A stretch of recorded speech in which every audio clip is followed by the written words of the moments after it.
झुकाएंगे और प्रभु से प्रार्थना करेंगे।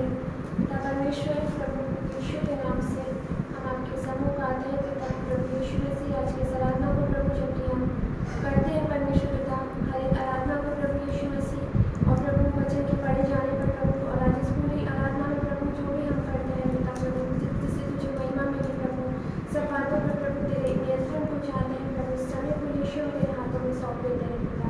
प्रभु यीशु मसीह, आप अनुग्रह दे प्रभु, अपनी आत्मा के कार्य को प्रभु आप यहाँ पे करें पिता परमेश्वर, क्योंकि हम सब मिलकर प्रभु परिवार के रूप में प्रभु तेरी आराधना करते हैं प्रभु। तू हमसे प्रभु पर्सनली बोल और बातचीत कर प्रभु, जितने भी लोग यहाँ बैठे हैं प्रभु, आज हम सबसे प्रभु आप बोल और बातचीत करें प्रभु। यीशु मसीह के नाम से इस प्रार्थना को मांगते हैं, हालेलुया। इससे पहले कि हम आराधना में जाएं, हम प्रभु के वचन से पद को पढ़ेंगे। साम्स 91, भजन 91, जहाँ इस तरह लिखा है, जो परम प्रधान की छाया में स्थान में बैठा रहे, वह सर्वशक्तिमान की छाया में ठिकाना पाएगा। मैं यहोवा के विषय कहूँगा, वह मेरा शरण स्थान और गढ़ है। वह मेरा परमेश्वर है, मैं उस पर भरोसा रखूँगा। वह तुझे बहेलिए की जाल से और महामारी से बचाएगा। वह तुझे अपने पंखों की आड़ में ले लेगा और उसके परों के नीचे शरण पाएगा। उसकी सच्चाई तेरे लिए ढाल और जीवन ठहरेगी। तू न रात के भय से डरेगा और न उस तीर से जो दिन को उड़ता है, न उस मरी से जो अंधेरे में फैलती है, और न उस महारोग से जो दिन दोपहर में उजाड़ता है। तेरे निकट 1000 और तेरी दाहिनी ओर 10,000 गिरेंगे, परंतु वह तेरे पास न आएगा। परंतु तू अपनी आंखों से दृष्टि करेगा और दुष्टों के अंत को देखेगा।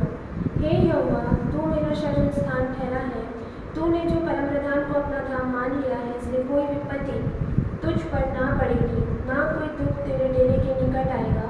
क्योंकि वह अपने दूतों को तेरे निमित्त आज्ञा देगा कि जहाँ कहीं तू जाए वे तेरी रक्षा करें। वह तुझको हाथों हाथ उठा लेंगे, ऐसा ना हो कि तेरे पाँवों में पत्थर से ठेस लगे।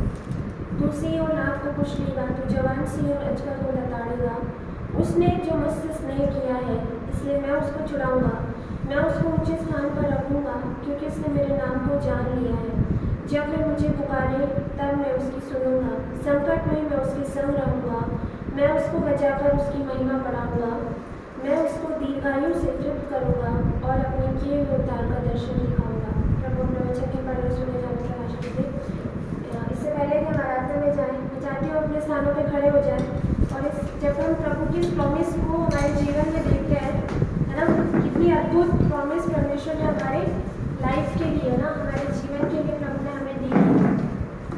और ये ऐसी प्रॉमिस है क्योंकि शायद मुझे लगता है कि उस समय में प्रभु जानता था कि आने वाले समय के अंदर महामारियाँ आएंगी, है ना, ऐसी परिस्थितियाँ खड़ी हो सकती है। इसलिए प्रभु ने, अगर आप प्रभु के वचन को उठाएंगे, हर एक चीज़ के लिए प्रभु ने अपना वायदा हमारे दे रखा है, ना, हर चुनौती के लिए, हर महामारी के लिए, हर रोगों के लिए, ना, हर चीज़ के लिए वचन के अंदर से हम एक ना एक प्रभु के प्रॉमिस को अपने लिए पाते हैं कि दुनिया में ये सब चीज़ें होंगी, लेकिन प्रभु का वचन कहता है कि वो तेरे पास नहीं आएगी, ना।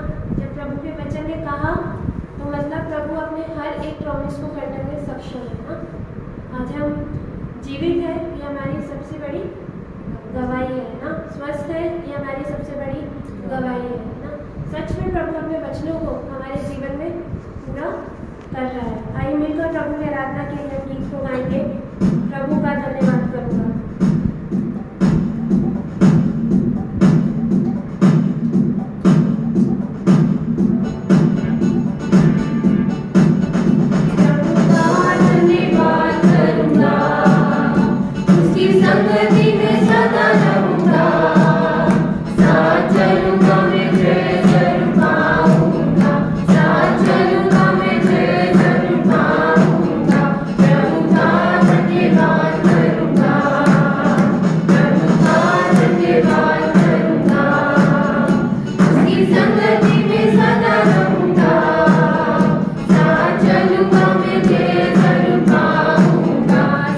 चलूंगा मैं जय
संगति में सदा रहूंगा, साथ चलूंगा मैं जय जरूर पाऊंगा, साथ चलूंगा मैं जय जरूर पाऊंगा, प्रभु का धन्यवाद करूंगा।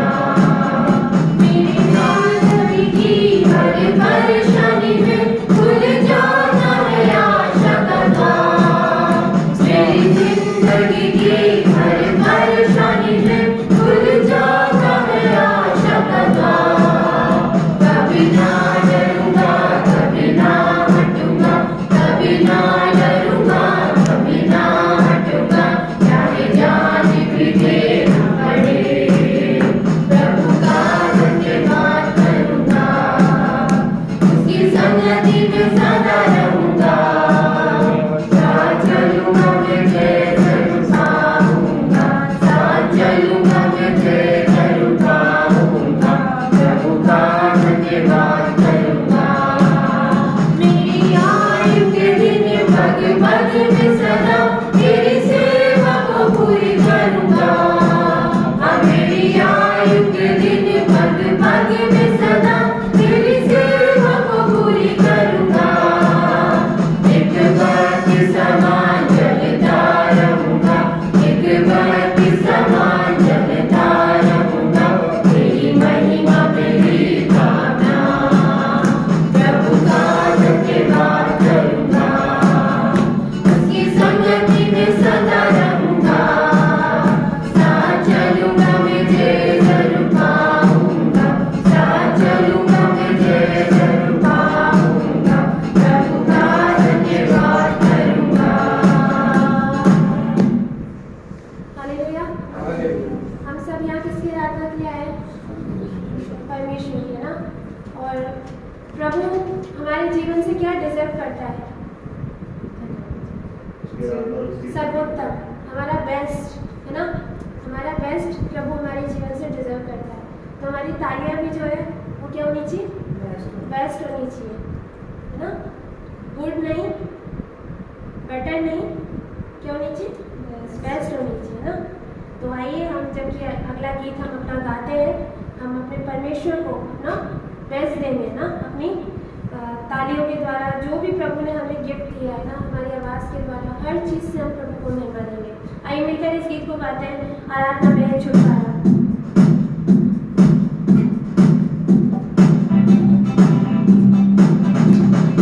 आराधना में है छुटकारा, आराधना में है छुटकारी, आराधना में है छुटकारा, आराधना में है छुटकारी, शरीर प्राण पवित्र शांति आनंद देता है, जान से प्यारा प्रभु, शरीर प्राण पवित्र शांति आनंद देता है, जान से प्यारा प्रभु।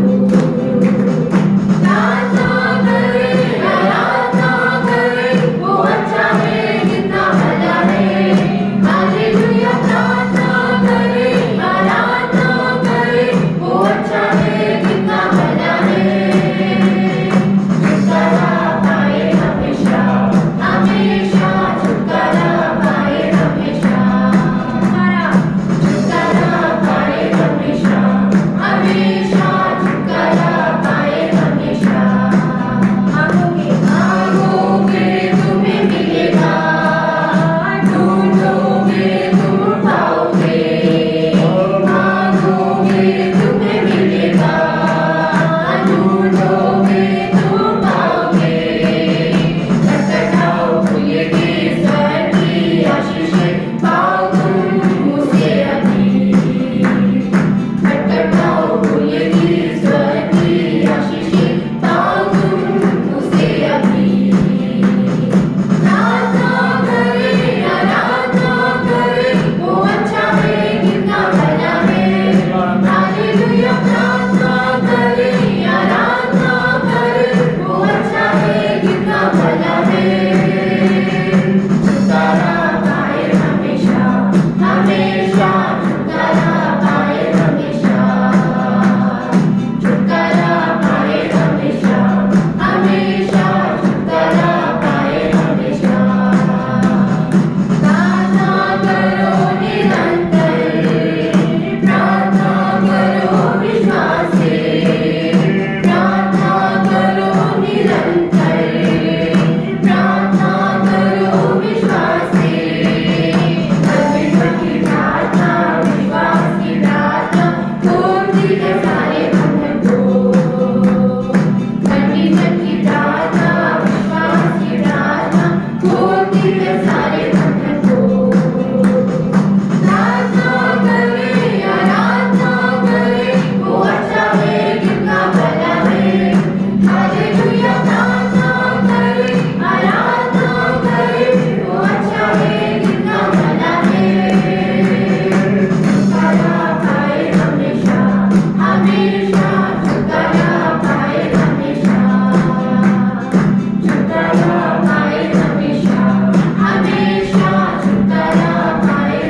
करना है, जब हम मसीह जीवन में हम जीते हैं हमें क्या करना है ना। या इस गीत में जब हमने गाया कि हमें बताता है कि प्रार्थना करो निरंतर, है ना। हमें निरंतर प्रार्थना में लगे रहना है ना। चलते फिरते उठते बैठते, ज़रूरी नहीं है कि आप हमेशा कमरे में जाकर ही प्रार्थना करें। अपने जीवन में हर क्षण में हम प्रभु से बातचीत कर सकते हैं ना। आइए मिलकर हम एक और गीत सुनाएंगे।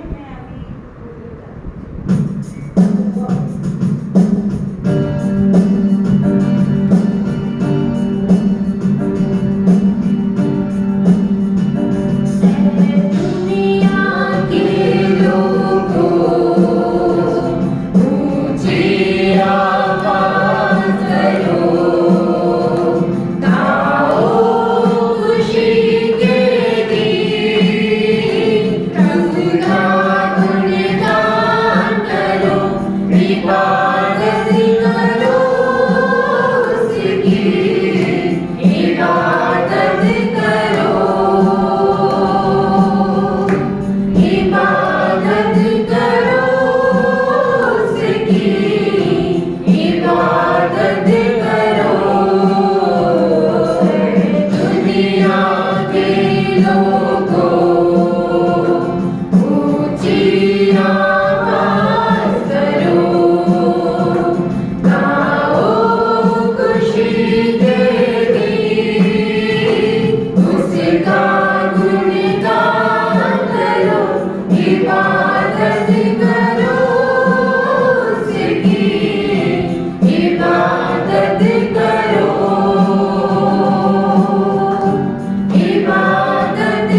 आइए यही समय है कि हम अपने मनों को तैयार करें।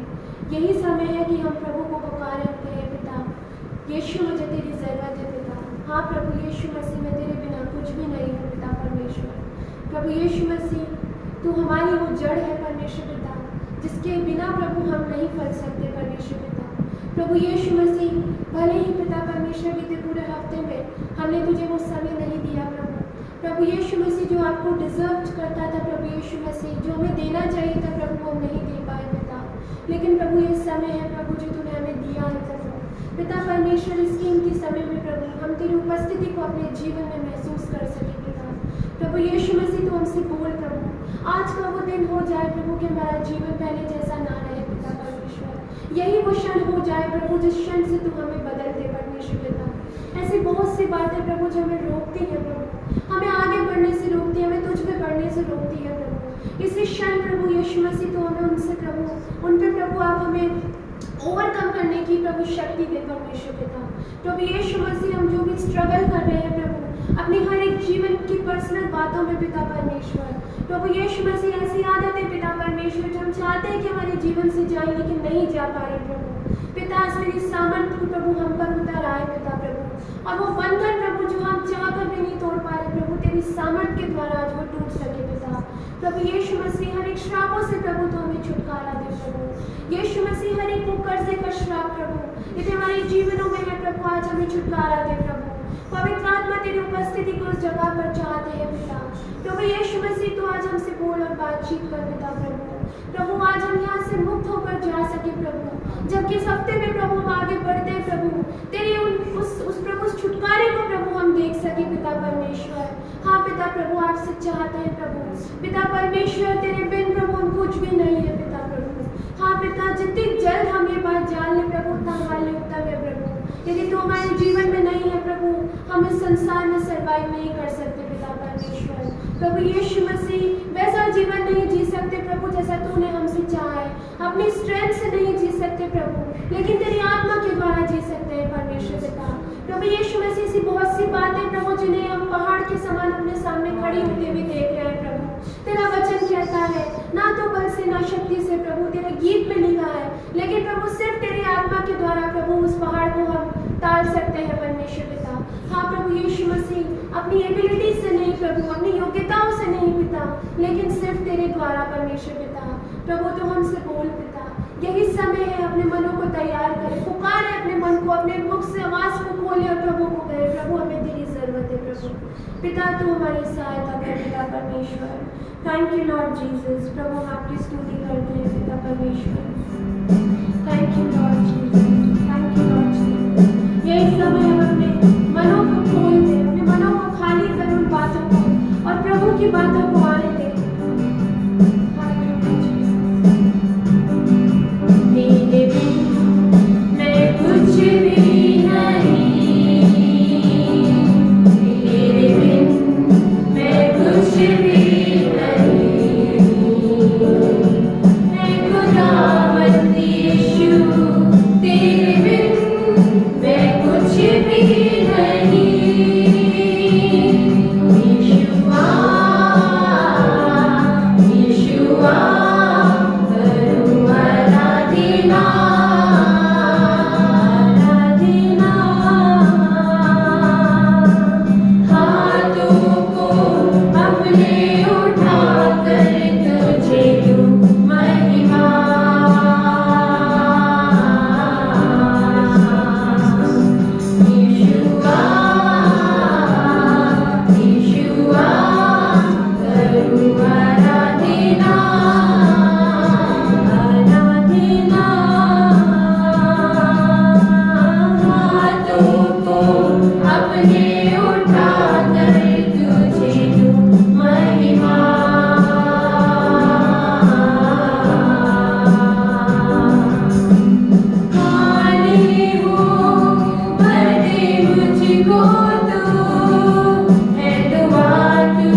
अपने उठा कर तुझे तू महिमा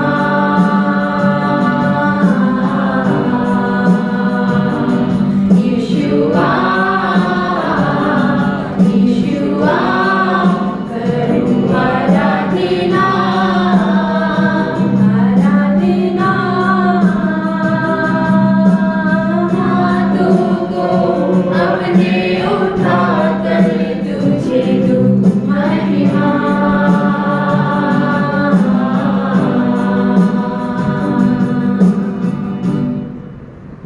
थैंक यू लॉर्ड पिता। प्रभु यीशु मसीह सच में प्रभु हम तेरे बिना खाली है पिता परमेश्वर। प्रभु यीशु मसीह हमारे पास जीवन में सब कुछ हो पिता, लेकिन प्रभु तू ना हो परमेश्वर पिता। प्रभु यीशु मसीह वो जीवन व्यर्थ है परमेश्वर पिता। लेकिन प्रभु अगर हमारे पास कुछ भी नहीं है प्रभु, लेकिन हमारे पास तू है परमेश्वर पिता। प्रभु हमारे पास सब कुछ है परमेश्वर पिता। प्रभु यीशु मसीह हम धन्यवाद देते हैं कि तूने हमें अपना बेटा और बेटी बना लिया है प्रभु।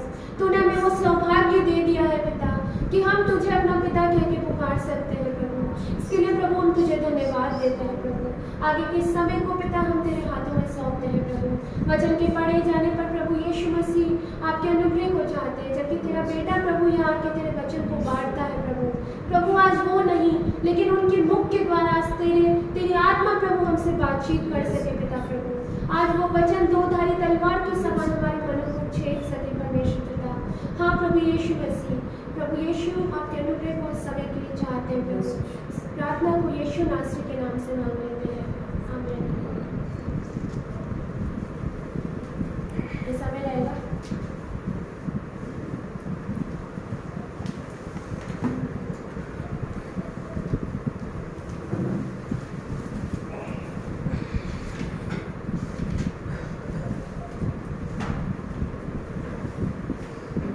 Praise Lord. प्रभु को हम धन्यवाद करते हैं कि परमेश्वर ने यह मौका या अनुग्रह दिया कि हम आज के दिन जो है प्रभु के वचन को हम देखने पाए। और जैसे कि लास्ट संडे हमने प्रभु के वचन से कुछ बातों को हमने देखा था, और उन्हीं ही बातों को मैं कंटिन्यू करना चाहता हूँ और उनको मैं आपके सम्मुख रखना चाहता हूँ जो परमेश्वर ने मुझे सिखाई हैं। और लास्ट संडे हमने कुछ बातों को देखा था, और मैं उम्मीद करता हूँ, आशा रखता हूँ कि आपने जब उसे सुना होगा आपने निश्चय ही आशीष को प्राप्त किया होगा और उन बातों को भी आपने जाना होगा। तो याद होगा कि लास्ट संडे हमने 3 पॉइंट्स को देखा था, है ना। 3 पॉइंट्स को हमने लास्ट संडे हमने देखा था, और उससे आगे की बातों को हम देखेंगे।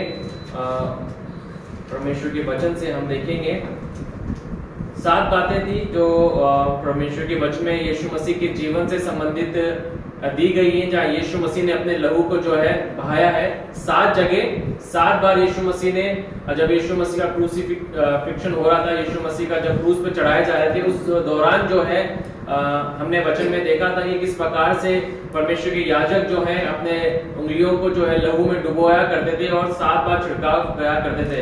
और हमने देखा था कि 3 बार यीशु मसीह ने कैसे, लास्ट संडे हमने देखा था वचन से, यीशु मसीह ने 3 बार जो है अपने लहू को अपने शरीर से बहाया है। एक गत्समनी के बाग में हमने देखा था, और दूसरा हमने देखा था किस प्रकार से उन्होंने कांटों के ताज को यीशु मसीह को पहनाया, सर से यीशु मसीह का जो है लहू बहा। और तीसरी चीज जो हमने देखी थी, तीसरा पॉइंट जो हमने देखा था, जो यीशु मसीह का जो लहू तीसरी बार जो निकला था वह यीशु मसीह के पीठ से निकला था, जो यशायाह 50 और उसके 6 में लिख दिया गया है। आज हम चौथी बात को हम देखेंगे, चौथी जगह जहां यीशु मसीह का लहू जो निकला था। आइए मेरे साथ प्रभु के वचन से निकाले आप यशायाह 50 और उसका 6वां पद हम पढ़ेंगे। कोई पढ़ने में अगुवाई करे। हाँ, यशायाह 50 उसका 6वां पद, 50 का 6। मैंने मरने वालों को अपनी पीठ और गलमोच नोचने वालों और अपने गाल किए अपमानित होने और उनके थूकने से मैंने मुंह ना छिपाया। अब चौथी बार, जो चौथी जगह है जहाँ यीशु मसीह का जो खून जो निकला था, तीसरी बार हमने जो 3rd पॉइंट जो हमने देखा था, तो यीशु मसीह के पीठ से निकला था, वो भी इसी वचन में दिया गया है। और हमने यशायाह 53 में से भी देखा था, और हमने और भी पदों को जो है लास्ट संडे देखा था। बट आज हम चौथे पॉइंट को हम देख रहे हैं। चौथी जगह जहां यीशु मसीह का जो लहू जो है निकला था वे उनके चेहरे से निकला था। चौथी जगह जहां यीशु मसीह का जो लहू निकला वे उनके चेहरे से निकला। क्या लिखा है कि यीशु मसीह ने क्या किया है, एक दोबारा से धीरे-धीरे हम पढ़ेंगे। I gave my back to the smiters, English में लिखा हुआ है, हिंदी में पढ़े 6 पर। मैंने मारने वालों को अपनी पीठ और गलमोश मारने वालों को अपनी पीठ, और पीठ के विषय में हमने लास्ट संडे देख लिया था। और उसके आगे क्या लिखा है, गलमोश नोचने वालों, गलमोच है ना, जो है यानी कि दाढ़ियां जो है यीशु मसीह की, उन्होंने क्या की, यीशु मसीह की दाढ़ी को जो नोच लिया है। जिन्हों की दाढ़ियां जिन्होंने रखी हैं और वे समझ सकते हैं कि जब दाढ़ी जब नोच लेते हैं तो कितनी तकलीफ और कितनी पीड़ा जो होती है, तकलीफ हो सकती है ना। जो मूछ रखते हैं उनको पता है मूछ में से अगर कुछ बाल भी कोई खींच ले तो कितना दर्द, असहनीय दर्द हो सकता है ना।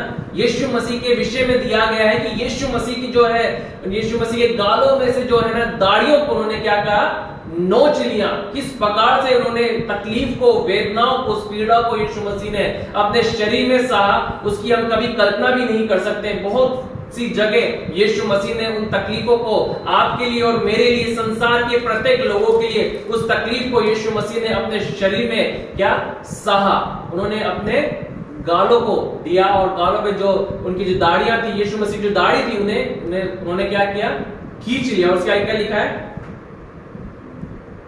हाँ पढ़ी इसी पद को, जो लास्ट भाग है पढ़ेंगे हम। नोचने वालों की ओर अपने गाल किए, अपमानित होने और अपने थूकने से मैंने मुंह ना छिपाया।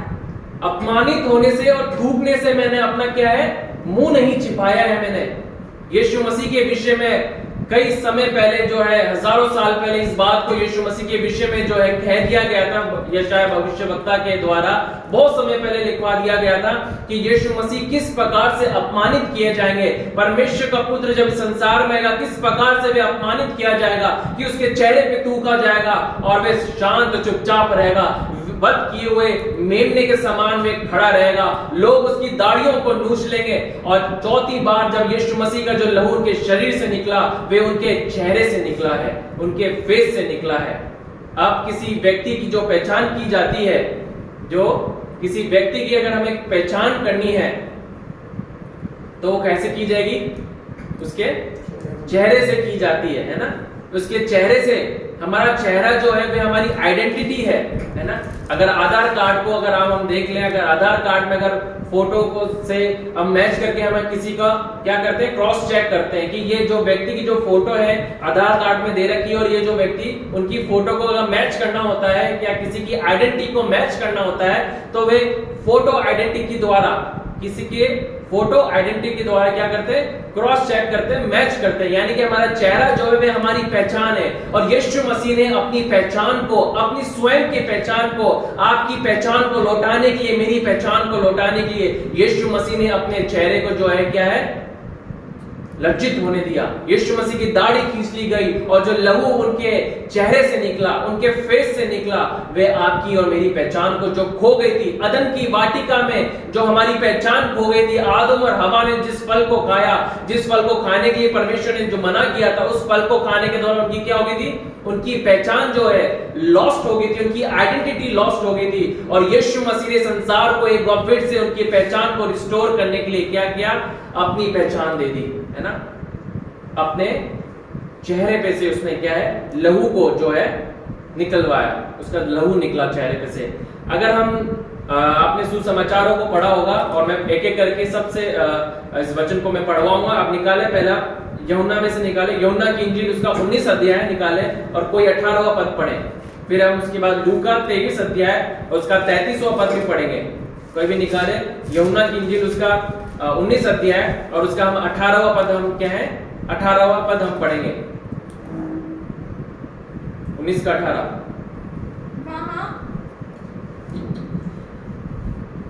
वहां उन्होंने उसे और उसके साथ और 2 मनुष्यों को क्रूस पर चढ़ाया, एक को इधर और एक को उधर। अब यहाँ पे यीशु मसीह के से क्रूसिफिक्शन के विषय में जो है, क्रूस पे जब चढ़ाया जाए उसके विषय में दिया गया है कि दो व्यक्तियों को चढ़ाया गया, एक को इधर चढ़ाया गया और दूसरे को उधर चढ़ाया गया, और यीशु मसीह को भी क्रूस पर चढ़ाया गया। अब लूका की इंजील उसका 23वां अध्याय निकालेंगे और उसका हम 33वां पद हम पढ़ेंगे। तो कोई भी खोल के रखे 15 मरकुस 15 और उसका 24 पद खोले। अभी हम लूका की इंजील उसका 23 अध्याय और उसका 33वां पद हम पढ़ेंगे।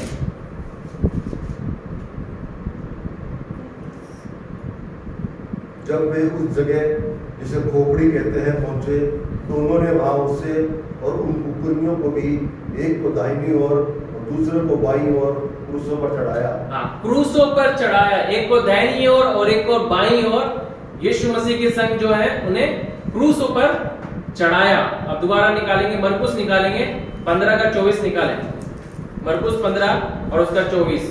फिर हम अंत में मत्ती निकालेंगे 27वां अध्याय और उसका 35वां पद। ये मैं पद क्यों पढ़ा रहा हूं, ये इसका जो उदाहरण जो मैं देना चाहता हूं मैं बाद में बताऊंगा, पहले इसको हम पढ़ेंगे 15 का 24। तब उन्होंने उसको क्रूस पर चढ़ाया और उसके कपड़ों पर चिट्ठियां डालकर कि किसको क्या मिले उन्हें बांट लिया।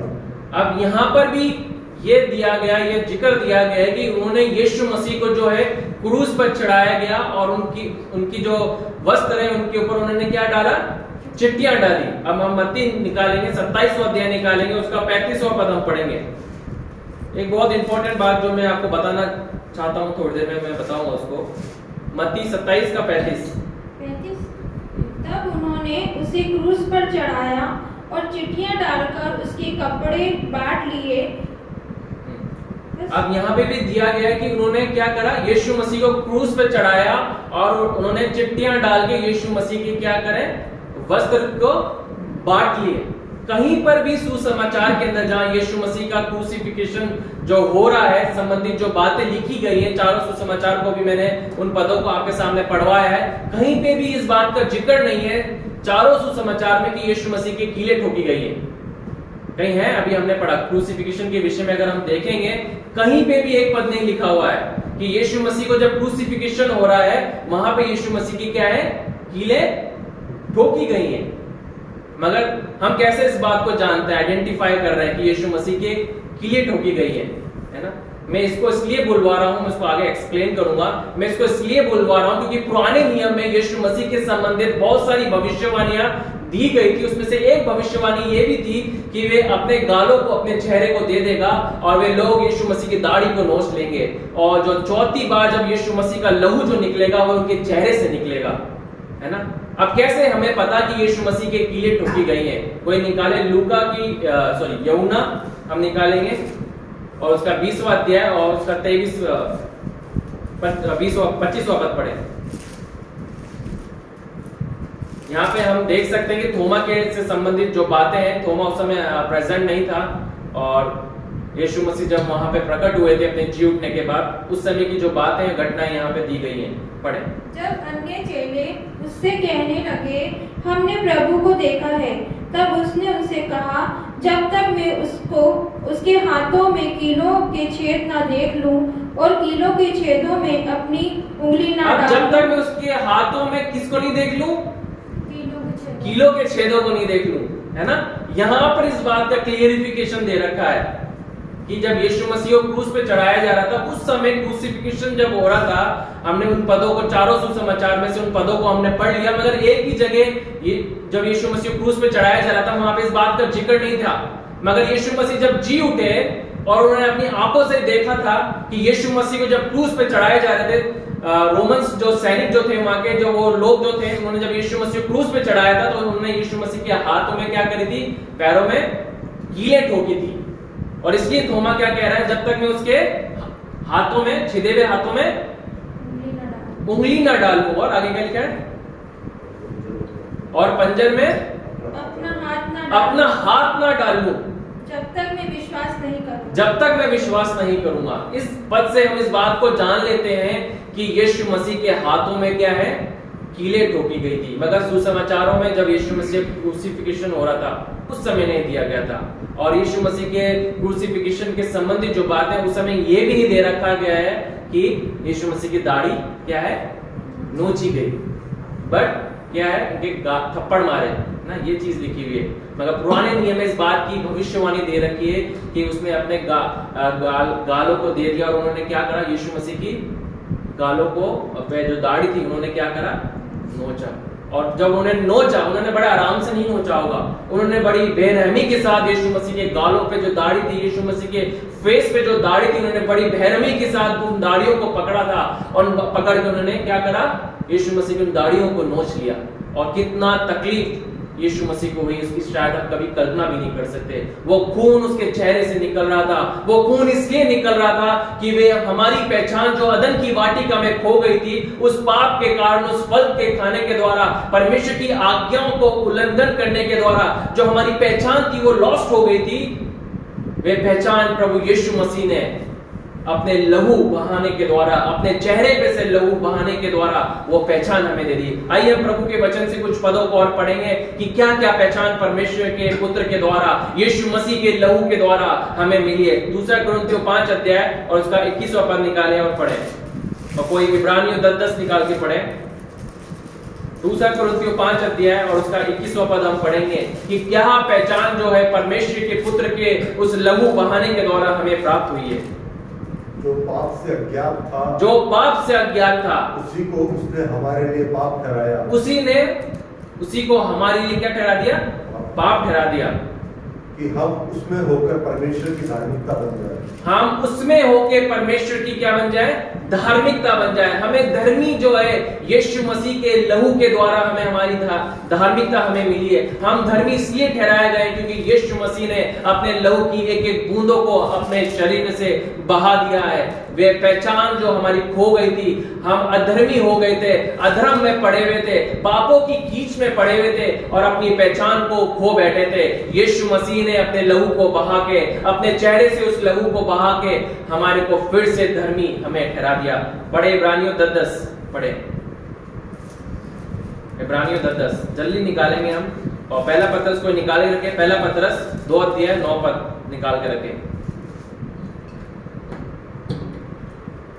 उसी इच्छा से हम यीशु मसीह की देह के एक ही बार बलिदान चढ़ाए जाने के द्वारा पवित्र किए गए हैं। पवित्र किए गए हैं। हम अपवित्र हो गए थे, अपवित्रता का जीवन हम जी रहे थे। ना केवल हम धार्मिकता की पहचान हमारी खो गई थी, मगर यीशु मसीह के द्वारा हम धर्मी ठहरे। मगर यहाँ पे इब्रानियों 10 में लिखा है कि हम पवित्र किए गए हैं, हम पवित्र हो गए हैं। और पहला पत्रस 2 अध्याय 9 पद भी पढ़ेंगे हम। और कोई प्रकाशित वाक्य 5 अध्याय 10 पद में निकाल कर रखें। बहुत ही इंपॉर्टेंट वचन है ये और बहुत ही जबरदस्त वचन है। अगर इनकी गहराइयों को अगर हम जान लेंगे तो इससे हम अपनी पहचान को जो परमेश्वर के पुत्र के द्वारा हमें मिली है उसे हम जान लेंगे। पहला पत्रस 2:9। परंतु तुम एक चुना हुआ वंश हो और एक राजपदधारी क्या हो, याजकों का समाज तुम बन गए हो, रॉयल प्रीस्टहुड तुम बन चुके हो, और पवित्र लोग और परमेश्वर की निज प्रजा हो, इसलिए कि जिसने तुम्हें अंधकार में से अपनी अद्भुत ज्योति में बुलाया है, उसके गुण प्रकट करो। अब प्रभु यीशु मसीह के द्वारा हम ये सारे चीज जो यहाँ पे दे रखी है, आइडेंटिटी प्रभु यीशु मसीह के द्वारा हमारे जीवन में वे क्या हो गई है, रिस्टोर हो गई है, क्योंकि यीशु मसीह ने अपने लहू को बहाया है। अंतिम पद हम पढ़ेंगे प्रकाशित वाक्य का 5 अध्याय का 10वां पद। कोई भी निकाले, जल्दी निकाले। और उन्हें हमारे परमेश्वर के लिए एक राज्य और याजक बनाया, और वो पृथ्वी पर राज्य करते हैं। और वे पृथ्वी के ऊपर राज्य करते हैं, है ना। आदम एक समय पृथ्वी के ऊपर राज्य करता था। परमेश्वर ने उसको एक राजा के रूप में इस अदन की वाटिका में परमेश्वर ने रखा था कि उसकी देखभाल करे, उसका संचालन करे। हर एक प्राणियों का उसने नाम रखा था। मगर जब उसने पाप को किया, वे अपनी आइडेंटिटी को खो गया था, है ना। और पृथ्वी पे एक नौकरों का जीवन, एक दास का जीवन जी रहा था। और आने वाली जो पीढ़ियां हैं वो भी इस प्रकार से श्रापित हो, उस श्राप के से भागी हो गए थे, दुख के साथ अपनी रोटी को खा रहे थे। मगर यीशु मसीह ने वो पहचान हमें दे दी। और वो पहचान का एक सबसे इंपॉर्टेंट पार्ट क्या है कि तुम पृथ्वी पे क्या करोगे, तुम पृथ्वी पे बोले मैं पृथ्वी पे राज्य करूंगा।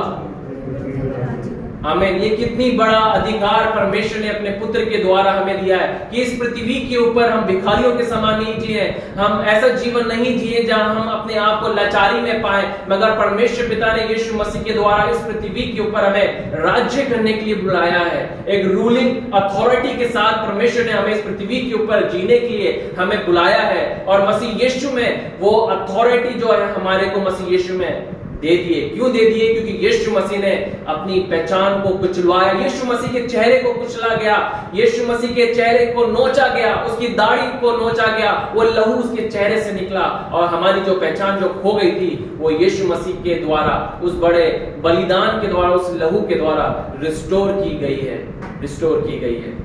प्रभु का हम धन्यवाद करते हैं इन तमाम बातों के लिए कि परमेश्वर हमारी पहचान को हमारे को स्मरण दिलाता है, क्योंकि शैतान को, जैसे लास्ट टाइम मैंने कहा था कि शैतान कभी भी नहीं चाहता कि हम अपनी असली पहचान को जानने पाए, क्योंकि जिस दिन हम अपनी असली पहचान को, अपने अधिकार को हम जान लेंगे, उन बातों को खुदा के वचन से जान लेंगे, तो हम क्या है उसके लिए खतरा बन जाएंगे। वो तो वैसे ही हारा हुआ है, अनंत काल के लिए वे हार चुका है। परमेश्वर के पुत्र ने उसके सर को ऑलरेडी कुचल दिया है।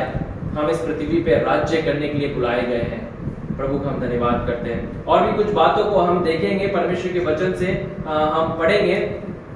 मेरे साथ निकाले मत्ती उसका 27वां अध्याय उसका 35वां पद, अभी हमने थोड़ी देर पहले पढ़ा था, और उसको हम दोबारा पढ़ेंगे। 5वीं जगह जहां यीशु मसीह का जो लहू निकला उसको हम पढ़ेंगे, और ये बहुत ही इंपॉर्टेंट बातें हैं, इनको हम समझेंगे भी।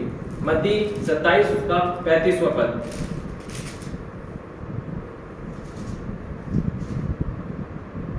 तब उन्होंने उसे क्रूस पर चढ़ाया और चिट्ठियां डालकर उसके कपड़े बांट लिए। तब उन्होंने उसे क्रूस पर चढ़ाया और चिट्ठियां डाल के उन्होंने क्या किया?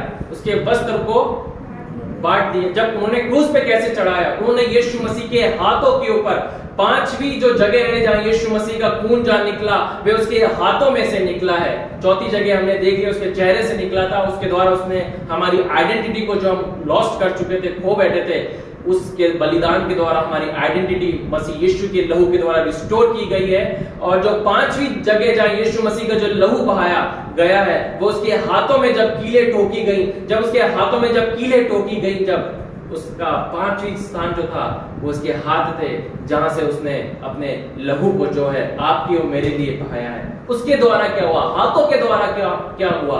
ये क्या चीज को सिंबलाइज करती है? किस बात का ये प्रतीक है या चिन्ह है? इसको हम देखेंगे। कोई भी निकाले, जेनेसिस निकालेंगे, हम उत्पत्ति निकालेंगे, उसका 48 निकालेंगे, और उसका 14 पद से लेके हम 16 पद तक हम पढ़ेंगे। जेनेसिस 48 14 से लेके 16।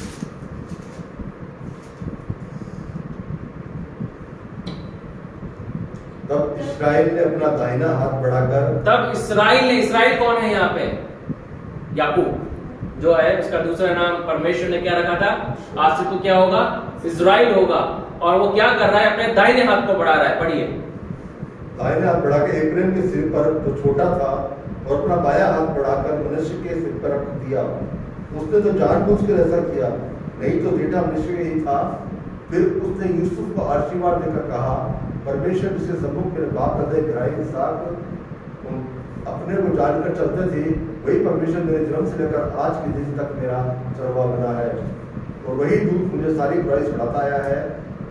वही अब इन लड़कों को आशीष दे, और ये मेरे और मेरे बाप दादा इब्राहिम और इसहाक के कहलाए, और पृथ्वी में बहुतायत से बढ़े। अब कैसे जो इजराइल जो है, कैसे यूसुफ की संतानों को जो है वे आशीष दे रहा है? वे अपने हाथों को बढ़ा के आशीष दे रहा है। यीशु मसीह ने इसलिए हमारे लिए जो लहू बहाया है, अपने हाथों में से लहू बहाया है, कि जो आशीष जो हमारे हाथों में से चली गई थी, उन आशीषों को जो है वो क्या करे? रिस्टोर करे। आशीष मैंने वचन इसलिए पढ़ा है कि क्योंकि जब भी किसी को आशीष देनी होती थी, वे कैसे आशीष दिया करते थे? अपने हाथों को बढ़ा के, अपने दाहिने हाथों को बढ़ा के। और यहाँ पे इजराइल जो है यूसुफ के पुत्र को जो है आशीष दे रहा है, वे क्रॉस हैंड से दे रहा है, क्रॉस हैंड करके दे रहा है। इसलिए और मैं नहीं जाऊंगा, इसको आप स्वयं पढ़ सकते हैं। वो क्रॉस हैंड करके जो है आशीषों को दे रहा है। बड़े और छोटे जो यूसुफ के जो बच्चे हैं उनको आशीष दे रहा है। कहने का मतलब है अपने हाथों को बढ़ा के आशीष दे रहा है। एक एग्जाम्पल देना चाहूंगा, एक जिसके जीवन में, जिसके हाथों में आशीष नहीं है, अगर उसकी उसके पास अगर आप लाख रुपए भी ला के रख देना तो वे लाख रुपए भी उसके लिए क्या है, कम पड़ जाएंगे। मगर जिसके हाथों में आशीष है उसके पास अगर आप 1000 रुपए भी ला के रख देंगे ना तो वह 1000 रुपए को भी क्या करेगा, लाखों रुपए समान इस्तेमाल कर लेगा, है ना। हमें जानने की, परखने की जरूरत है कि क्या हमारे हाथों में वे आशीष है भी या नहीं है ना। इंसानों के हाथों में वे आशीष खो गई थी क्योंकि उन्होंने वो जो पाप की संतान वे हो गए थे। आदम ने जो पाप किया था वे उस बंधनों के अंदर वे आ गए थे और यीशु मसीह ने व्यर्थ में अपने हाथों को क्रूस पे नहीं टुकवाया, व्यर्थ में उसका लहू नहीं निकला। ये सब एक कर्म के अनुसार हुआ, ये सब एक परमेश्वर के प्री प्लान के अकॉर्डिंगली हुआ कि उसके हाथों से जब लहू बह रहा था उसने इसलिए बहाया कि हमारे हाथ जो क्या है आशीषित हो जाए, हमारे हाथों के ऊपर से हर एक प्रकार के बंधन जो है वे टूट जाए। हमें क्लेम करने की जरूरत है। सबसे बड़ी दुर्भाग्य की बात यह होती है कि हम परमेश्वर की प्रतिज्ञाओं को जानते हुए भी, पढ़ते हुए भी उसको अंगीकार नहीं कर पाते और अगर अंगीकार कर भी लेते हैं तो उसके ऊपर इतना यकीन नहीं कर पाते हैं कि परमेश्वर ने हमारे लिए क्या क्या नहीं कर दिया है। परमेश्वर के पुत्र ने हमारे लिए सब कुछ पूर्ण रीति से बलिदान अपने आप को कर दिया था। हर एक उन बंधनों से, जिन बंधनों में इंसान जी रहे थे, उन बंधनों को क्या है, यीशु मसीह ने उस कलवरी की क्रूस पे क्या है, तोड़ दिया था और शैतान का खुला तमाशा है कर दिया था। हाथों के विषय में और कुछ पदों को हम पढ़ेंगे। पहला तीमुथियुस 4 अध्याय उसका 14वां पद हम पढ़ेंगे। तो कोई निकाले प्रेरितों का 6 अध्याय उसका 6वां पद खोल के पढ़ेंगे। पहला हम पढ़ेंगे पहला तीमुथियुस उसका 4 अध्याय और उसका 14वां पद हम पढ़ेंगे। उस वरदान से जो तुझ में है, उस वरदान से जो तुझ में है और भविष्यवाणी के द्वारा प्राचीनों के हाथ रखते समय तुझे मिला था। कैसे मिला था उसको? उन प्राचीनों के हाथ रखने के द्वारा। ये हाथ जो है मामूली हाथ नहीं है, ये हाथ के लिए उन हाथों को परमेश्वर ने अनॉइंट जो किया है, परमेश्वर ने आशीष जो परमेश्वर ने हाथों में दी है, उसके लिए यीशु मसीह ने अपने लहू को उन हाथों में से बहाया है। ये ऐसे ही वो सामर्थ्य इनके हाथों से नहीं निकल रही है, ऐसे चिन्ह चमत्कार इनके हाथों से नहीं हो रहे हैं, ऐसे वे बीमारों पे हाथ नहीं रख पा रहे हैं कि वे लोग ठीक हो रहे हैं, ऐसे ही वे हाथ नहीं रख रहे कि लोग पवित्र आत्मा से परिपूर्ण हो रहे हैं। उनके हाथों को आशीषित करने के लिए, उनके हाथों पे से बंधनों को तोड़ने के लिए यीशु मसीह ने अपने हाथों को छिदवाया है, अपने हाथों में से उस लहू को बहाया है। क्या आज आप चाहते हैं कि हमारे हाथ भी आशीषित हो जाएं? तो हमें अंगीकार करने की जरूरत है, परमेश्वर की संपूर्ण बलिदानों को समझने की जरूरत है और उस पर ईमान विश्वास लाने की जरूरत है। निकाले पे तो काम 6 अध्याय और उसका 6वां पद भी हम पढ़ेंगे। 6 का 6 और कोई निकाल के रखे पे तो काम 8 का 17 भी। इन्हें प्रेरितों के सामने खड़ा किया और उन्होंने प्रार्थना करके उन पर हाथ रखे। उन पे प्रार्थना करके क्या रखे? हाथ रखे। उन्होंने प्रार्थना करके उन पे हाथ रखे। ये बार बार आप देख सकते हैं कि उन्होंने बार बार जिनको भी ये प्रार्थना करी उन पे हाथ रखे। प्रेरितों का 8 अध्याय 17 पद भी पढ़े। और उन्होंने उन पर हाथ रखे और उन्होंने पवित्र आत्मा पाया। तब उन्होंने उन पे क्या रखे? हाथ रखे और उन्होंने क्या पाया? पवित्र आत्मा पा लिया है। पवित्र आत्मा पा लिया। कैसे पा लिया पवित्र आत्मा? जब उन्होंने हाथ रखे। वे हाथ ऐसे सामर्थ्य कैसे हो गए? उनके हाथ में वो अभिषेक कैसे आ गया? उसके लिए यीशु मसीह ने कीमत चुकाई है। कोई पढ़े लूका की इंजील 4 अध्याय और उसका 40वां पद भी पढ़े और मरकुस उसका 10 का 16 भी निकाल के रखें। लूका की इंजील 4 अध्याय और उसका 40वां पद भी हम पढ़ेंगे। सूरज डूबते समय जिन के यहाँ लोग नाना प्रकार की बीमारियों में पड़े हुए थे, वे सब उन्हें उसके पास ले आए और उसने एक एक पर हाथ रख के उन्हें चंगा किया। ये यीशु मसीह के विषय में दिया गया है और यीशु मसीह के सम्मुख जो है लोगों को लेके आया जा रहा था। यीशु मसीह के सम्मुख उन बीमारों को लाया जा रहा था और लिखा है परमेश्वर के वचन में उन्होंने एक एक के ऊपर हाथ रखा। यीशु मसीह ने एक एक के ऊपर हाथ रखा और उन्होंने क्या किया? चंगा किया। इन हाथों को आशीषित करने के लिए, इन हाथों को सामर्थ्य बनाने के लिए यीशु ने अपने हाथों को छिदवाया है। हमारे हाथ ऑर्डिनरी हाथ नहीं है, हमारे हाथ भी आशीषित हो सकते हैं, सामर्थ्य हो सकते हैं। वो कैसे होंगे? जब हम यीशु की उन बलिदानों को समझेंगे, उसकी पीछे उसकी सामर्थ्य को जानेंगे, उसे अंगीकार करेंगे। मरकुस 10 अध्याय 16 पद भी पढ़े, फिर हम आगे और पढ़ेंगे। मरकुस 10 और उसका 16वां पद। और उसने उन्हें गोद में लिया और उन पर हाथ रखकर उन्हें आशीष दी। अब यहाँ पे बच्चों के विषय में लिखा गया है कि यीशु मसीह ने कहा कि बच्चों को मेरे पास आने दो, उन्हें मना ना करो। और यीशु मसीह ने उनके ऊपर, उनको गोद में लेके उन पे क्या रखा है? अपने हाथ रखे। आप समझ पा रहे हैं इस बात को? यीशु मसीह ने हाथ रखे। ये बहुत इंपॉर्टेंट चीज है, हमें इन्हें समझने की जरूरत है ना। आज कोरोना वायरस का जो डर लोगों के अंदर इतना समा गया है कि लोग हाथ रखने में डर रहे हैं, है ना, हाथ मिलाने में डर रहे हैं, और ये डर इतना बढ़ चुका है। मगर परमेश्वर ने वो सामर्थ्य दी है, वो अभिषेक दिया है परमेश्वर ने कि वो सामर्थ्य उन हाथों में आ गया, क्योंकि यीशु मसीह ने जो है उनको आशीषित करने के लिए उन कीमत को चुकाया। उस कीमत को यीशु मसीह ने क्या है? चुकाया है। मैं ये नहीं बोल रहा कि जाके आप हाथ मिला ले, है ना, मैं इस चीज को नहीं बोल रहा, बहुत से लोग गलत इंटरप्रेट कर लेते हैं। बट मैं जो वो बताना मांग रहा हूँ वो ये बताना मांग रहा हूँ कि हमारे हाथ अब ऑर्डिनरी हाथ नहीं रहेंगे अगर हम यीशु मसीह के उस लहू को, जो उसके कलवरी की क्रूस से उसके हाथों में से बह रहे थे, उसकी सामर्थ को हम जब जान लेंगे। उसने अपने लहू को उन हाथों में से बहाया है कि हमारे हाथ जो है आशीषित हो जाएं। जहां जिन कामों पे हम अपने हाथों को लगाएं, जिस कार्य क्षेत्र में हम अपने हाथों को लगाएं, वो क्या हो जाए? आशीषित हो जाए। और वे आशीषों को लोग देख के समझ ले कि ये लोग जो है साधारण लोग नहीं है। जिन कामों के ऊपर ये अपने हाथों को लगाते हैं, जिन जिम्मेदारियों को दे दी जाती है, और जिस जिम्मेदारियों को अपने हाथों से ये थामते हैं, वे आशीषित हो जाते हैं। आमीन। वे आशीषित हो जाते हैं क्योंकि यीशु मसीह ने क्या है? कीमत चुकाई है। हमारे हाथों को आशीषित करने के लिए उस कीमत को यीशु मसीह ने चुकाई है। छठी बार जो है यीशु मसीह ने जो अपने शरीर में से लहू को जो है बहाया था, हम देखेंगे प्रभु के वचन से, हम उस चीज को देखेंगे। हम देख सकते हैं कि यीशु मसीह को जब क्रूस पे चढ़ाया जा रहा था, और क्रूस पे चढ़ाते समय यीशु मसीह के हाथों को के ऊपर कीले ठोकी गई कलवरी क्रूस के ऊपर। और ना केवल हाथों में, मगर यीशु मसीह कहाँ पे कीले ठोकी गई? उसके पैरों में भी कीले ठोकी गई। अगर पैरों के विषय में अगर आप गूगल पे जाके सर्च करेंगे, आप देखेंगे तो कई सारी बातें जो हैं पैरों के संबंधित दी गई हैं। बहुत सारी बातें पैरों के लिए दी गई है। एक एक करके हम पढ़ेंगे और इसको समझेंगे। कोई भी निकाले भजन संहिता 18 दिया है, और उसका 33 से लेके 33 पद पढ़ लो, 36वां पद पढ़ ले। भजन संहिता 18 उसका 33 और 36वां पद हम पढ़ेंगे। वही मेरे पैरों को हिरनियों के पैरों के समान बनाता है। वही मेरे पैरों को हिरनियों के पैरों के समान बनाता है, और मुझे मेरे ऊंचे स्थानों पर खड़ा करता है। और मुझे मेरे ऊंचे स्थानों पर लाके क्या करता है? खड़ा करता है मेरे पैरों को।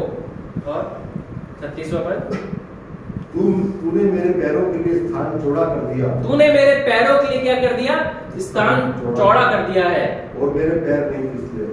कि मेरे पैर नहीं फिसले, है ना, हमारे पैर नहीं फिसले। हबक्कुक और उसका 3रा अध्याय उसका 19वां पद भी हम पढ़ेंगे। निकाले पैरों के संबंधित ये तो मैं कुछ ही पद आपको पढ़ा रहा हूँ। आप अगर आप सर्च करेंगे इसके बारे में पैरों के संबंधित, तो बहुत सारे वचन जो है निकल सकते हैं और इसे हम पढ़ सकते हैं। हबक्कुक 3 का 19 भी हम निकालेंगे। फिर भजन 121 का हम पढ़ेंगे, 3रा पद भी पढ़ेंगे। यहोवा परमेश्वर मेरा बलबूल है, वह मेरे पांव हिरनियों के समान बना देता है। वह मुझको मेरे ऊंचे स्थानों पर चलाता है। वे मेरे पाँव को हिरनियों के समान बना देता है और मुझे ऊंचे स्थानों पर चलाता है। भजन संहिता 121 का 3 भी पढ़े। भजन संहिता 121 का 3रा पद हम पढ़ेंगे।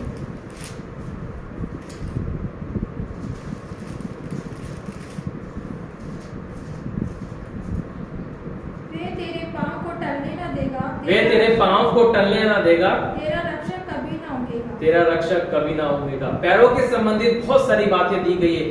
6वीं बार जब यीशु मसीह का जो लहू बहा था, उनके पैरों से बहा, वे हमारे को स्थिर करने के लिए बहाया गया था। जो 5वीं जगह हमने देख ली कि यीशु मसीह के हाथों से जब लहू बहा, तो हमारे हाथों को उसने आशीषित कर दिया। मगर 6वीं बार जब उसका लहू जो उसके शरीर से निकला, उसके पैरों से निकला, तो वे हमारे पैरों को क्या कर दिया, उसने स्थिरता हमारे को पहुंचा दी। अगर आप देखेंगे पुराने नियम के अंदर तो बहुत सारे लोग हुए, दाऊद के विषय में आप देख सकते हैं कि किस प्रकार से वे परीक्षा के समय स्थिर नहीं रहा और कैसे वे व्यभिचार के अंदर गिर जाता है। कैसे सिमसोन जो है एक बलवान पुरुष था, परमेश्वर का अभिषेक था, परमेश्वर का अभिषेक उसके ऊपर था, मगर वे भी परीक्षा के समय में वे खड़ा नहीं रह पाया और गिर गया। हम देख सकते हैं, बहुत सारी जगह देख सकते हैं कि कैसे पुराने नियम के अंदर लोग जो हैं ऐसे परीक्षा के समय में, डिफिकल्टीज टाइम में वे लोग स्थिर नहीं रह पाए, खड़े नहीं रह पाए। मगर हम यीशु मसीह के संबंधित एक बात को देख सकते हैं, हम मत्ती 4 अध्याय में देख सकते हैं, जब यीशु मसीह की जब दूसरी परीक्षा की गई तो शैतान ने यीशु मसीह को कहां पे लाके खड़ा कर दिया, कंगूरे पे लाके खड़ा कर दिया। और शैतान क्या कहता है, यहां से तू गिर जा, यहां से तू कूद जा। मगर यीशु मसीह नहीं कूदे। यीशु मसीह ने कहा कि परमेश्वर की परीक्षा ना लेना। यीशु मसीह उस परीक्षा में खड़े रहे। और आज आप और मैं अपने जीवन की हर एक दौड़ की परीक्षा में, जीवन की हर एक परिस्थितियों में परमेश्वर के राज्य के लिए, उसकी महिमा के लिए हम कैसे खड़े रह सकते हैं, उसके उस बलिदान को समझ के। जब तक हम उसके बलिदानों को नहीं समझेंगे कि उसने हमारे लिए क्या नहीं कर दिया है, तब तक उसकी गहराई की सामर्थ हमें नहीं उतर पाएगी। क्योंकि जिस दिन हम उसकी उस कीमत को जान लेंगे कि उसने हमारे लिए क्या क्या नहीं कर दिया है, तब हम उसके लिए एक सामर्थी गवाह हम बन सकते हैं। हमारे पैर जो हैं हर एक परिस्थिति में स्थिर रह सकें, हर एक डिफिकल्ट टाइम में स्थिर रह सकें। जैसे हमने प्रभु के वचन में अभी पढ़ा कि किस प्रकार से हमारे पैरों को हिंडियों के समान करता है। जो यहाँ पे इंग्लिश में जो वर्ड है जो यहाँ पे यूज किया गया वो HINDS किया है, हिंट्स दिया गया है। और वो एक स्पेशल तरीके के जानवर हुआ करते हैं कि वो पहाड़ों पे जब चलते हैं तो उनके पैर जो है फिसलते नहीं है। वो इस प्रकार की भेड़ें होती हैं कि वे ऊंचे ऊंचे पहाड़ों पे भी, बिल्कुल छोटी छोटी दरारों में भी वे आराम से चल जाती हैं, उनके पैर नहीं स्लिप होते हैं। एक विशेष क्वालिटी जो है उनके पास, उनके पैरों के अंदर है। प्रभु कह रहा है हमारे पैरों को इस तरह से बनाता है कि जीवन के जब सकड़े मार्ग में हम चल रहे हैं, हम हर एक परिस्थिति में, हम हर एक टेस्टिंग के अंदर, ट्रायल्स के अंदर, हर एक परेशानी में, परीक्षा में हम खड़े रह सकते हैं। क्योंकि यीशु मसीह ने हमें खड़े रखने के लिए अपने पैरों से जो है क्या है, लहू को बहाया है। प्रभु ने व्यर्थ में हमारे लिए लहू नहीं बहाया, उसने एक पर्पसली उसका लहू जो है बहाया गया है कि हम अपने जीवन की हर एक दौड़ में, हर एक परिस्थिति में, हर एक जगह हम परमेश्वर की क्या बने, एक गवाह बन जाएं, उसके एक गवाह हम बन जाएं प्रभु की महिमा के लिए। हम निकाले मेरे साथ यूहन्ना की इंजील उसका 19वां अध्याय और उसका हम 34वां पद हम पढ़ेंगे। 7वीं जगह जहां यीशु मसीह का जो लहू जो है बहाया गया, यूहन्ना की इंजील उसका 19वां अध्याय और उसका 34वां पद हम पढ़ेंगे। परंतु सिपाहियों में से एक ने बर्छे से उसका पंजर भेजा और उसमें से तुरंत लहू और पानी निकला। अब क्या हुआ, 7वीं जगह जब यीशु मसीह का जो लहू जो बहाया गया, वे यीशु मसीह के, जब यीशु मसीह ने अपने प्राण को त्याग दिए, और जब यीशु मसीह ने अपने प्राण को जब त्याग दिए तो उस बात को, जो समय जो है पूरा हो रहा था और सब्त का जो दिन जो है लगने वाला था, तो उन्होंने क्या किया, उसको परखने के लिए कि यीशु मसीह जिंदा है या मर चुका है, उन्होंने क्या किया, एक भाला लिया और तुरंत उस भाले से क्या किया, यीशु मसीह के पंजर को क्या किया, उन्होंने भेद दिया। और जब उन्होंने पंजर को भेदा, वो पसलियों को के वहां से जब भेदा उन्होंने, तो क्या निकला, लहू और पानी निकला। लहू किस बात का चिन्ह है, लहू छुड़ोतरी का, रिडेम्पशन का चिन्ह है। और पानी किस बात का चिन्ह है, पानी एक जीवन का चिन्ह है ना। उसने ना केवल हमें छुड़ोतरी दी, मगर एक नया जीवन जो है हमें दे दिया है। मगर आपको एक बात मैं बताना चाहता हूं, जब यीशु मसीह के जब पंजर को जो भेदा गया उस सैनिक के द्वारा, मगर वहां से क्या निकला, लहू और पानी निकला। अब यहाँ पे ऐसा कौन सा ऑर्गन है जहां पे लहू और पानी निकल सकता है? अगर आप मॉडर्न साइंस का देखेंगे तो केवल हार्ट के पास जो है हमारे जो और भी वाइटल जो ऑर्गन्स होते हैं, एक पानी का वो सरफेस रहता है। हमारे हार्ट भी एक वाइटल ऑर्गन आता है, ऑर्गन में से एक है, और उसके चारों तरफ क्या रहता है, पानी की एक झिल्ली टाइप रहती है, पानी का एक प्रोटेक्शन रहता है कि एकदम से प्रेशर वे एब्जॉर्ब कर ले, उसे सह ले, इसलिए हमारे हार्ट के चारों तरफ क्या रहता है? पानी रहता है। और ये मॉडर्न साइंस इस बात को बताती है, वैज्ञानिक इस बात को उन्होंने जब खोज करी कि इस बात को आप पढ़ सकते हैं, ऑनलाइन भी पढ़ सकते हैं इंटरनेट के माध्यम से, कि जब उन्होंने भाला को जब मारा तो वह भाला ना केवल उनके पंजर तक घुसा मगर वो भाला उनके दिल तक घुस गया था, इसलिए लहू भी निकला और पानी भी निकला, है ना।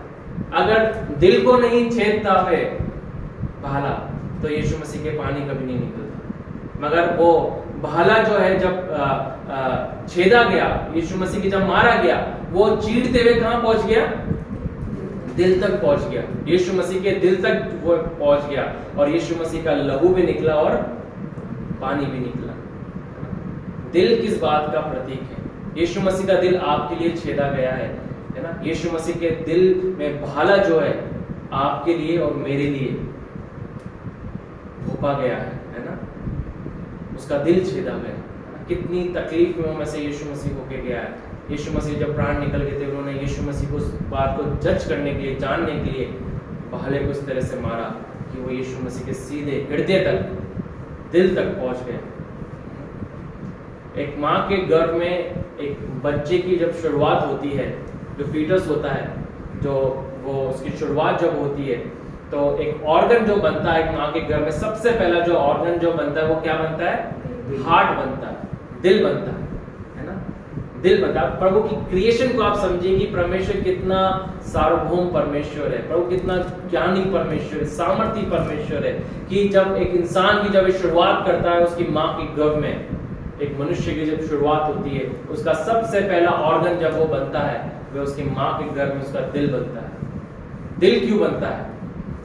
दिल इसलिए बनता है क्योंकि परमेश्वर अपने रहने की जगह सबसे पहले तैयार करता है। आमीन। एक मनुष्य के अंदर जब उसकी शुरुआत उसके माँ के गर्भ में होती है, उसका सबसे पहला जो पार्ट बनता है, ऑर्गन जो बनता है, वह उसका दिल बनता है। और इससे हम जान लेते हैं कि परमेश्वर सबसे पहले जो है अपने रहने का निवास स्थान तैयार करता है। मगर पुराने नियम में आप एक भी पद ऐसा नहीं पाएंगे जहां इस बात को दिया गया हो, इस बात का जिक्र किया गया हो कि परमेश्वर का आत्मा उनके ऊपर उंडेला गया और उनके दिल में समा गया। एक भी पद आप नहीं पाएंगे। मगर हमेशा इस बात को आप देखेंगे पुराने नियम के अंदर कि परमेश्वर का आत्मा बल के साथ, सामर्थ के साथ उनके ऊपर उंडेला, उनके ऊपर आके ठहर गया। मगर केवल नए नियम के अंदर इस बात को आप देख सकते हैं। कोई भी निकाले गलातियों उसका 4 अध्याय उसका 6ठा पद हम पढ़ेंगे। गलातियों 4 अध्याय और उसका 6ठा पद हम पढ़ेंगे।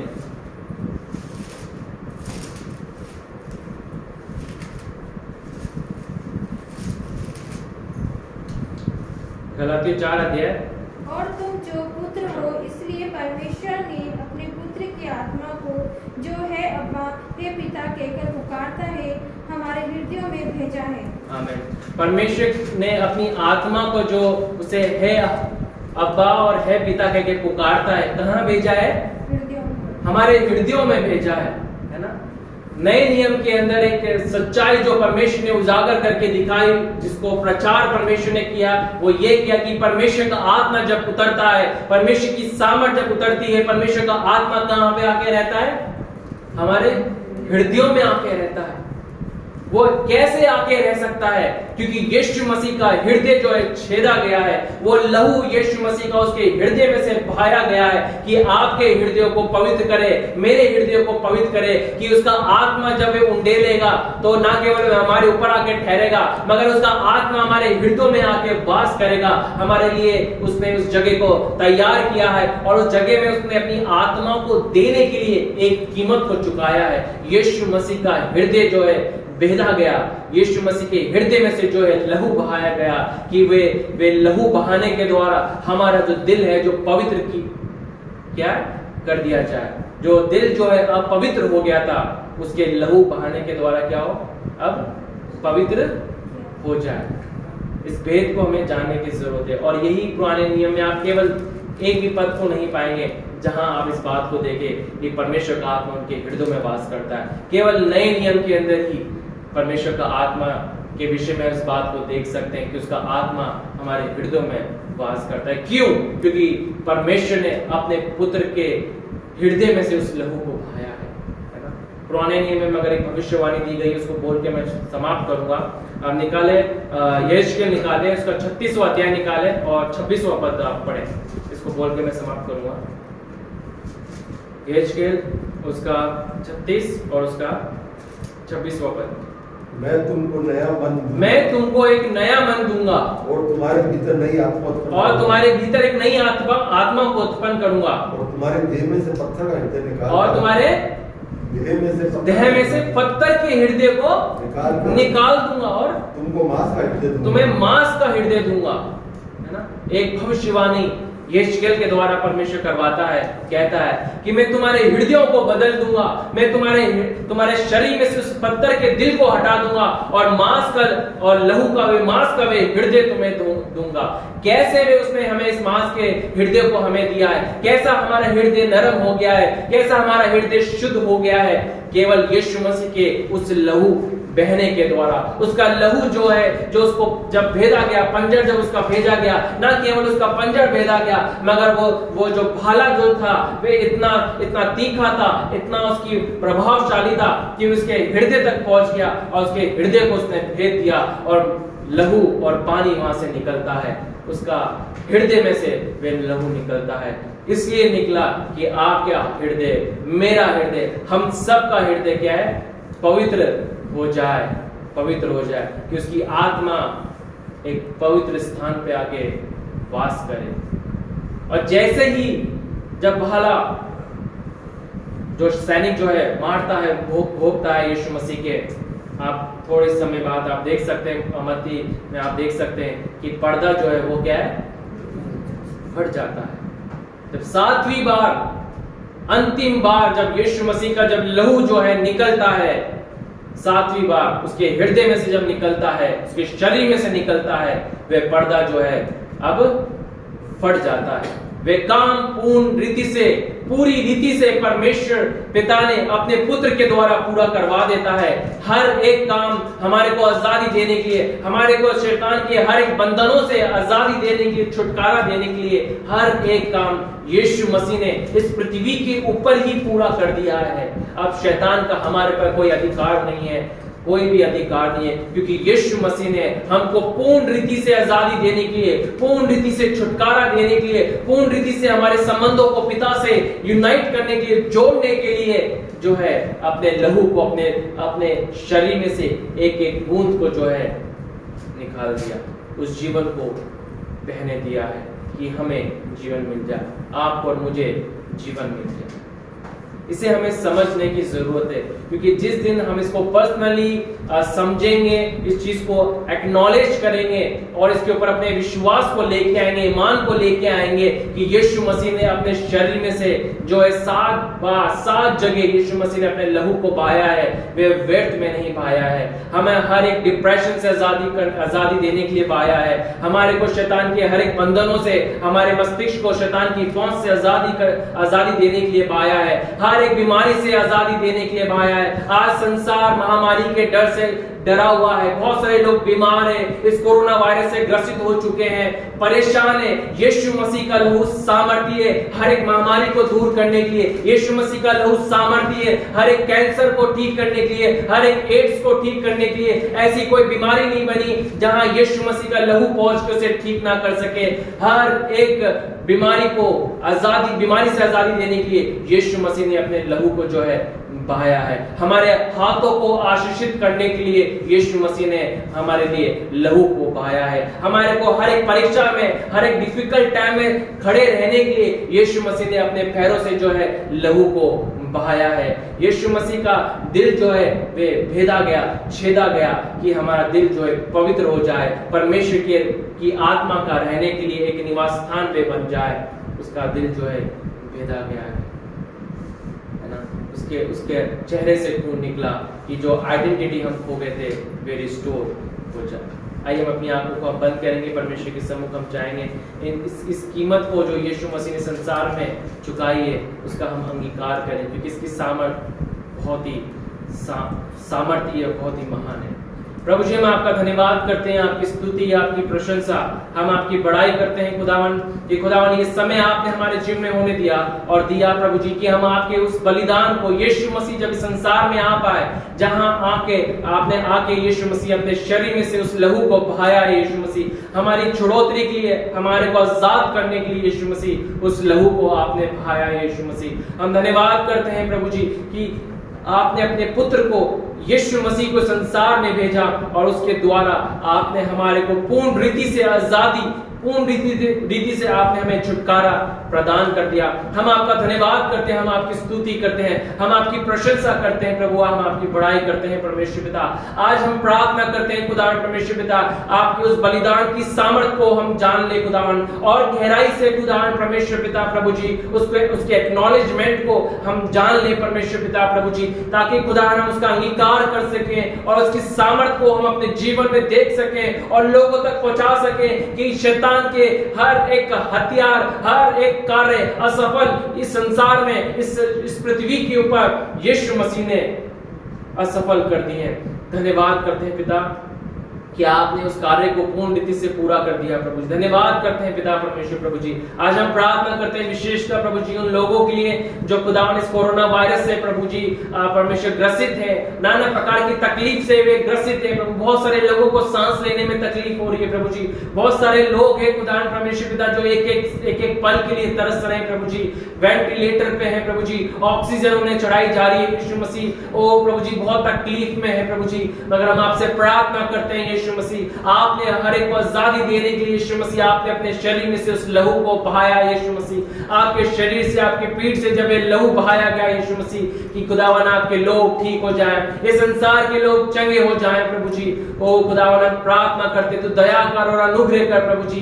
तेरा लहू हमें छुड़ौती देने के लिए सामर्थ्य है, तेरा लहू हमें क्षमा देने के लिए सामर्थ्य है प्रभु। तेरा लहू हर एक बीमारी से आजादी देने के लिए सामर्थ्य है प्रभु जी। तेरा लहू सामर्थ्य है प्रभु जी। आज हम तेरे लहू को उन लोगों के ऊपर लगाते हैं परमेश्वर पिता, हमारे परिवारों के ऊपर लगाते हैं प्रभु जी, हमारे शरीर अपना प्राण के ऊपर लगाते हैं प्रभु जी कि खुदावन तेरे लहू के द्वारा हमारा उद्धार हुआ है प्रभु जी। तेरे लहू के द्वारा प्रभु हमारे पाप खुदावन हिम के समान श्वेत कर दिए गए हैं प्रभु जी। ओ खुदावन तेरा धन्यवाद करते हैं परमेश्वर पिता कि तूने हमें अपनी संतान होने का हमें अधिकार दिया है प्रभु जी। तूने हमें अपना पुत्र और पुत्री तूने हमें अपना बना लिया है प्रभु जी। हम तेरा धन्यवाद करते हैं प्रभु जी उस बलिदान के लिए, उस बहुमूल्य लहू के लिए तेरा धन्यवाद करते हैं प्रभु जी। मेमने के लिए उस लहू के लिए धन्यवाद करते हैं प्रभु जी। प्रार्थना करते हैं तू दया कर और अनुग्रह कर प्रभु जी, तू उन्हें छू ले प्रभु जी और पूर्ण रीति से छुटकारा उन्हें प्रदान कर दे प्रभु जी। दया कर प्रभु, अनुग्रह कर प्रभु जी। हम सब की तू सहायता कर प्रभु, हम सब की तू मदद कर परमेश्वर पिता कि खुदावन उस पहचान में जो तूने अपने पुत्र के द्वारा हमें दी है उसमें जी सके और इस पृथ्वी के ऊपर हम राज्य कर सके और खुदावन तेरे संदेश को लोगों तक पहुंचा सके प्रभु जी, ताकि जो लोग खुदावन शैतान की गिरफ्त में है प्रभु वे आजादी को, छुटकारे को प्राप्त कर ले, अंधकार से ज्योति की ओर आ जाए परमेश्वर पिता, ओ मृत्यु से जीवन की ओर आ जाए प्रभु जी। तो दया कर और अनुग्रह कर प्रभु जी। जो वचन हमने सुना परमेश्वर पिता, जो यहाँ से बोला गया प्रभु जी, जो लोगों ने खुदावन सुना परमेश्वर पिता और जो लोग सुनते हैं प्रभु जी, होने दे वे उनके जीवन में फल ला सके प्रभु जी, 100 गुना फल ला सके प्रभु जी। धन्यवाद देते हैं प्रभु जी इस समय के लिए और इस प्रार्थना को यीशु मसीह के नाम से मांगते हैं। आमीन। प्रभु